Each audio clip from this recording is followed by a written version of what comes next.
Hello friends, आप सभी का मेरे आर्ट स्टडी चैनल पर बहुत बहुत स्वागत है।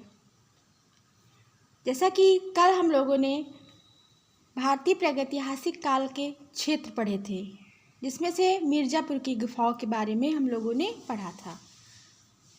आज उसी की श्रृंखला में चलते हुए आज हम पढ़ेंगे बांदा के बारे में। बांदा जो है ये उत्तर प्रदेश में है। कहाँ स्थित है? उत्तर प्रदेश में स्थित है। बांदा की खोज 1907 ईस्वी में सिल्वी राड ने की थी। किसने की थी? 1907 ईस्वी में सिल्वी राड ने की थी। बांदा केन नदी पर स्थित है। कहाँ स्थित है? केन नदी पर स्थित है। जैसे कि मिर्ज़ापुर की गुफाएं जो है वो कहाँ स्थित थी? सोन नदी पर। और बांदा की गुफाएं कहाँ स्थित है?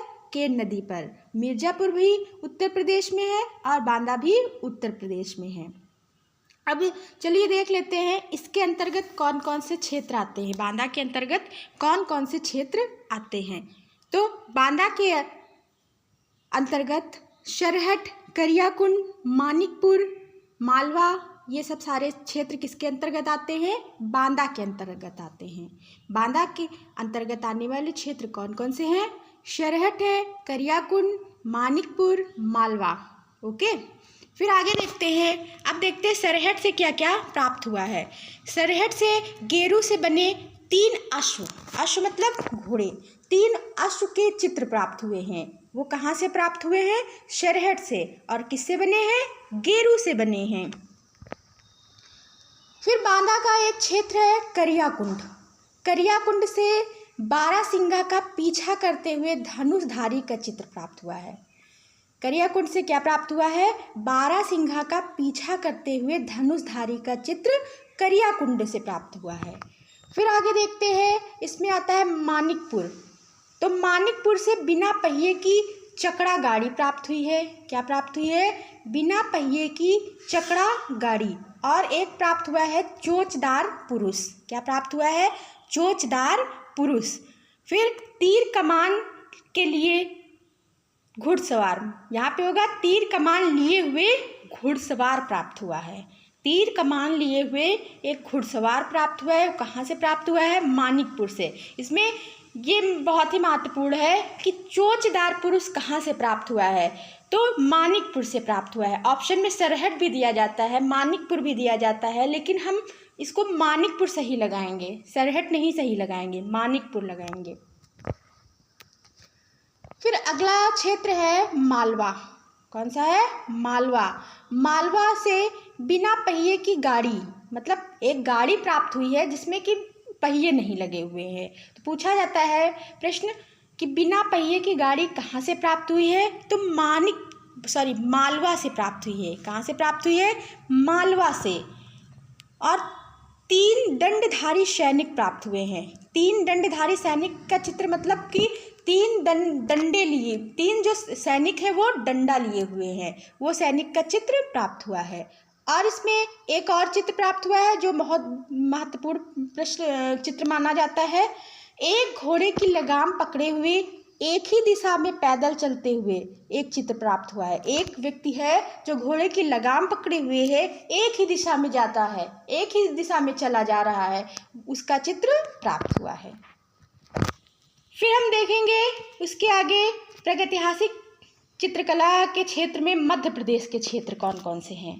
मध्य प्रदेश के क्षेत्र में एक होशंगाबाद आता है, आदमगढ़ आता है, पंचमढ़ी आता है, भीमबेटका आता है, मंदसौर आता है, भोपाल आता है, पहाड़गढ़ आता है। ये सब सारे क्षेत्र मध्य प्रदेश के अंतर्गत आते हैं। अभी हम लोगों ने पढ़ा था मिर्ज़ापुर के अंतर्गत क्षेत्र, और मिर्ज़ापुर उत्तर प्रदेश में, उत्तर प्रदेश के अंतर्गत हम लोगों ने क्षेत्रों को पढ़ लिया। अब पढ़ेंगे हम लोग मध्य प्रदेश के क्षेत्र। तो सबसे पहले हम पढ़ेंगे होशंगाबाद। क्या पढ़ेंगे? होशंगाबाद। ये होशंगाबाद कहाँ है? ये मध्य प्रदेश में है। कहाँ पड़ता है?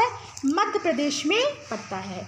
होशंगाबाद की खोज 1922 ईस्वी में मनोरंजन घोष ने की थी। कब खोज हुई थी इसकी? 1922 ईस्वी में। किसने खोज की थी? मनोरंजन घोष ने। ओके, फिर आगे देखते हैं ये किस नदी पर स्थित है? तो ये नर्मदा नदी के किनारे स्थित है। कहाँ स्थित है? नर्मदा नदी के किनारे ये स्थित है।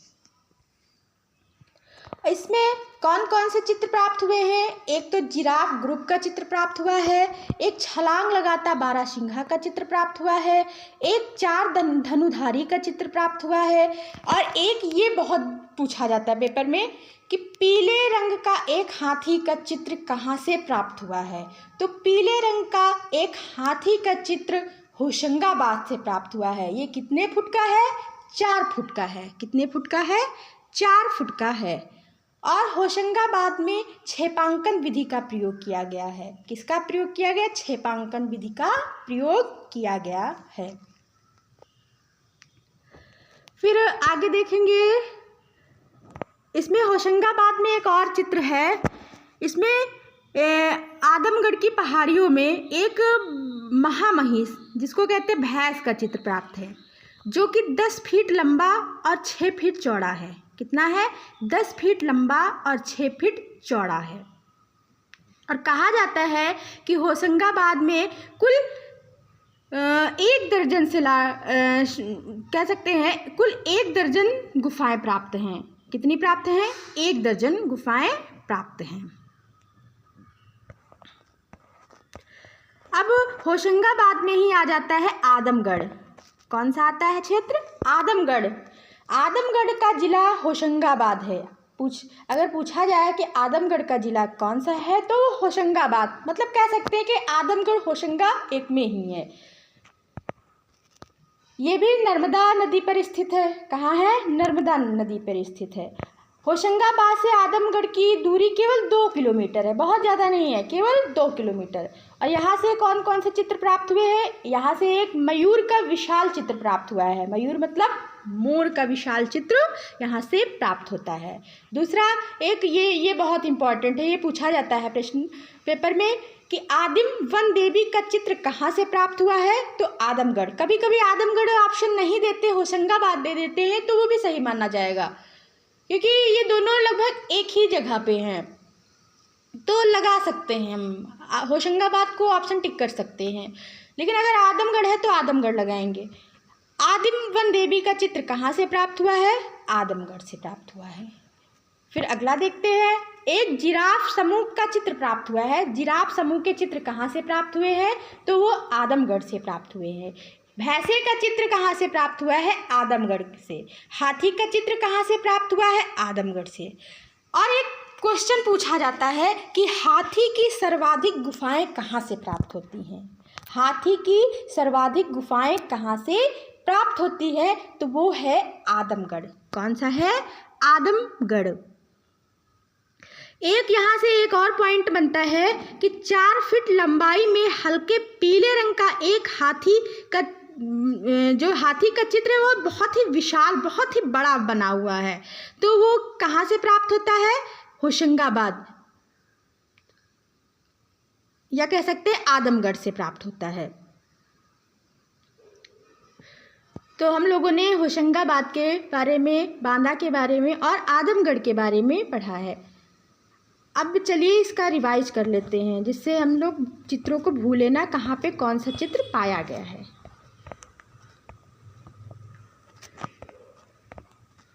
देखिए, सरहट से कौन सा चित्र पाया गया है? सरहट कहाँ है? बांदा में। यहाँ से गेरू से बने 3 घोड़े के चित्र, गेरू से बने 3 घोड़े के चित्र सरहट से प्राप्त हुए हैं। बारहसिंघा का पीछा करते हुए धनुषधारी का चित्र करियाकुंड से प्राप्त हुआ है।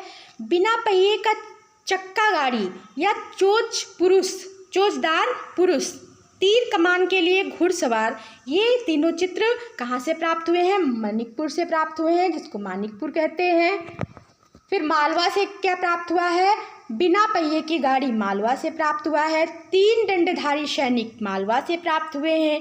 एक घोड़े की लगाम पकड़े हुए एक व्यक्ति जो एक ही दिशा में पैदल जा रहा है, उसका चित्र मालवा से प्राप्त हुआ है। अब देख लेते हैं होशंगाबाद के चित्र कौन कौन से हैं। होशंगाबाद का पहले देख लेते हैं खोज किसने की, ये इम्पॉर्टेंट है। होशंगाबाद की खोज 1922 ईस्वी में मनोरंजन घोष ने की थी। किसने की थी? 1922 ईस्वी में मनोरंजन घोष ने। ये नर्मदा नदी के किनारे स्थित है। इसके प्रसिद्ध चित्र जिराफ ग्रुप, छलांग लगाता बारहसिंगा, चार धनुधारी। ये जो छलांग लगाता बारहसिंगा है, ये भी बहुत इम्पॉर्टेंट है। फिर पीले रंग का एक हाथी जो कि 4 फुट का है। यहाँ की जो यहाँ कौन सी विधि का प्रयोग किया गया है? छेपांकन विधि का प्रयोग किया गया है। और इसी होशंगाबाद में आदमगढ़ आता है। ये भी नर्मदा नदी पर स्थित है। ये होशंगाबाद से 2 किलोमीटर दूरी पर स्थित है। अब इसके चित्र देख लेते हैं कि आदमगढ़ के चित्र कौन कौन से हैं।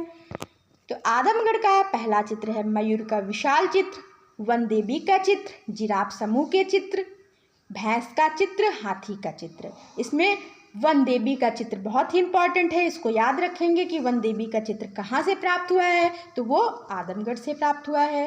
भैंसे का चित्र कहाँ से प्राप्त हुआ है? आदमगढ़ से प्राप्त हुआ है। और प्रश्न पूछा जाता है हाथी की सर्वाधिक गुफाएं कहाँ से हैं, तो आदमगढ़ से। और एक क्वेश्चन और पूछा जाता है कि हाथी का शिकार का चित्र कहाँ से प्राप्त हुआ है। अभी कल आप लोगों ने पढ़ा है हाथी का शिकार का चित्र कहाँ से प्राप्त हुआ है, तो आप लगाएंगे लिखुनिया। क्या लगाएंगे? लिखुनिया से प्राप्त हुआ है। तो आज यहीं तक हम चलते हैं, फिर कल दूसरी गुफा पंचमढ़ी पढ़ेंगे हम लोग। ठीक है, फिर आप लोग इसको एक बार वीडियो को ज़रूर देखिएगा और वीडियो को सब्सक्राइब कर लीजिए, जिससे कि आपको ये इम्पॉर्टेंट वीडियो मिलते रहें, जिससे आपको रिवीजन होता रहे और आप अच्छे से सारे प्रश्नों को समझते रहें। Thank you.